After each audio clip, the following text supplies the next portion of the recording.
If AI makes work optional, what replaces the paycheck?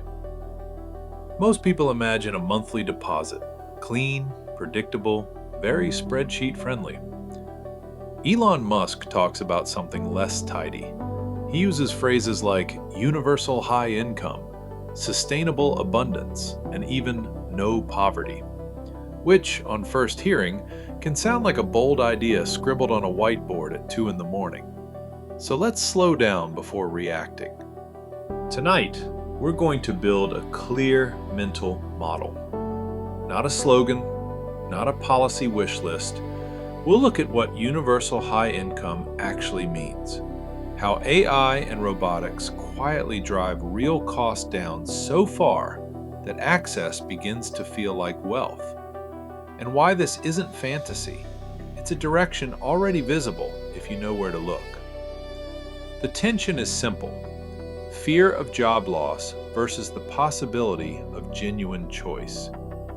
One mistake breaks the whole idea, ignoring how abundance actually reaches people. We'll fix that by focusing there. Let's unpack universal high income, because the phrase carries more drama than it needs. Universal basic income is a safety net, cash meant to keep people afloat.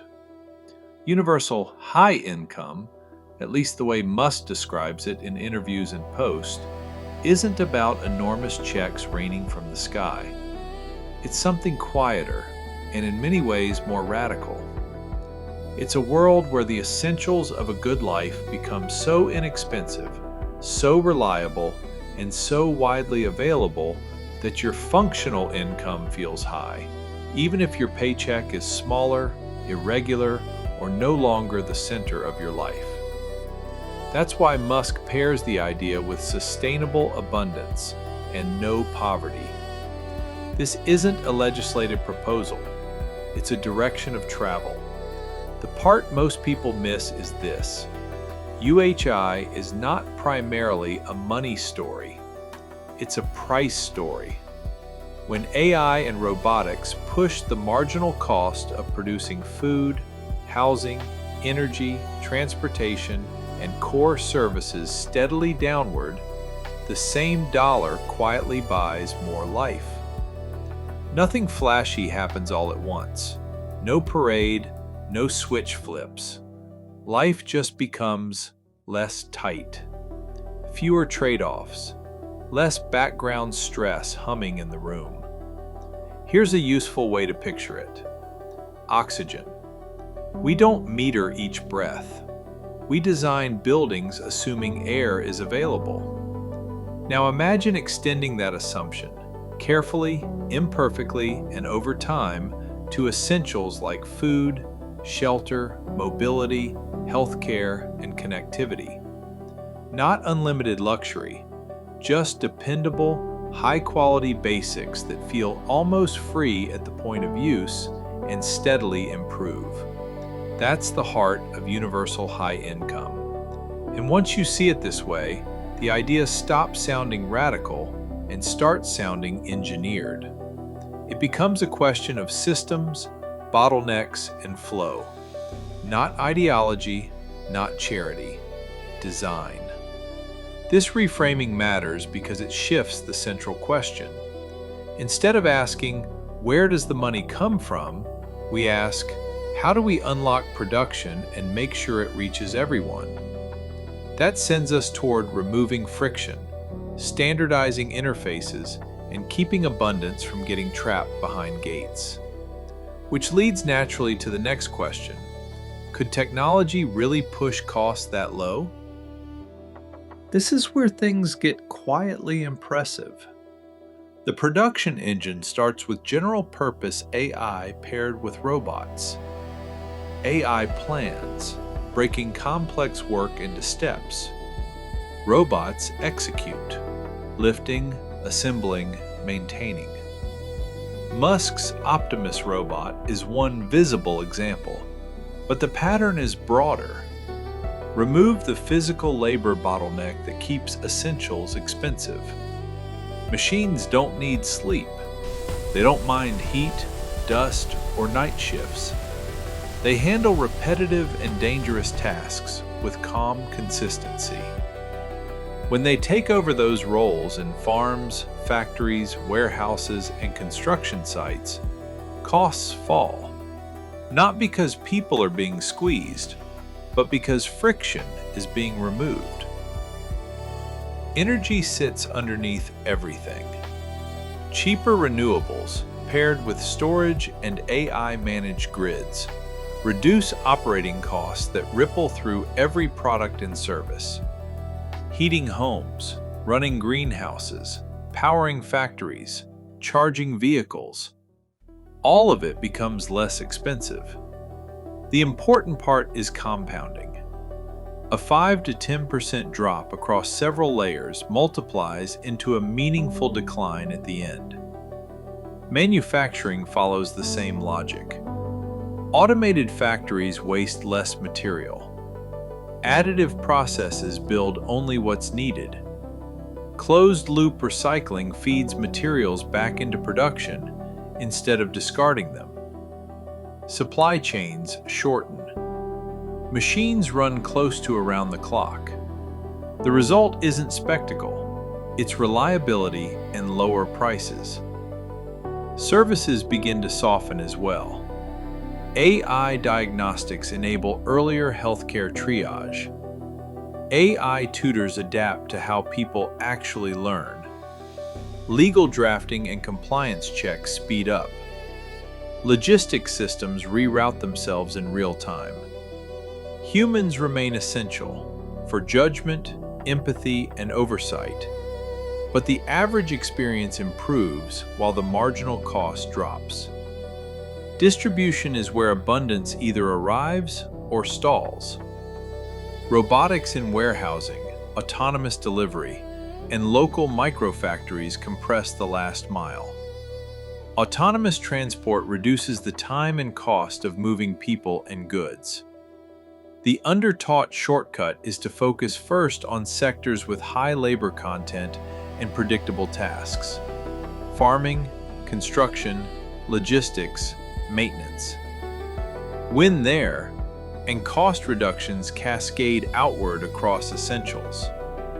Picture a community farm adopting AI crop planning, robotic planting and harvesting, and sensor-driven irrigation. Labor costs fall, waste drops, uptime improves, packaging is standardized, autonomous vehicles handle delivery. The first season shows modest savings. By the third, upstream seed selection and downstream routing are optimized by the same AI layer.